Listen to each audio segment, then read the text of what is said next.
right here. Okay, it is Monday. It is everybody's Monday. I happen to be in on a Monday today. How's that for unlucky?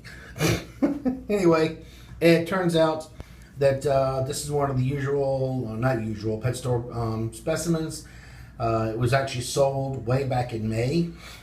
But it turns out that whoever had gotten this snake never got it checked or fixed or even checked out by a veterinarian. So now this guy is suffering from a prolapsed cloaca and colon at this point in time. So what we're going to do is obviously put this back in, wait for some stool, diagnose the problem, and then start the treatment. If you buy any animal from a pet store or other, it is your responsibility to get it checked. The pet store does their best. They have their own veterinarians on staff, as well as people like myself, to make sure that when they leave, they're in relatively perfect health, or as best we can promise. And then at that point in time, if there's all kinds of things they can catch, this case right here is one of those cases where it left the pet store perfectly healthy and then came back with some other issue. And somehow the pet store is going to be responsible for this other issue, which is rather unfair, but at least they're honorable enough to try to fix it. So congratulations, unnamed pet store.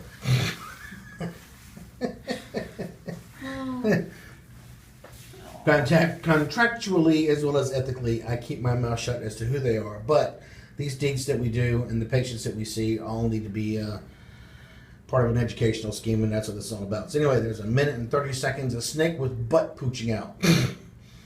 So I'm going to poke it back in, put in a purse searcher, and we'll see what happens from there.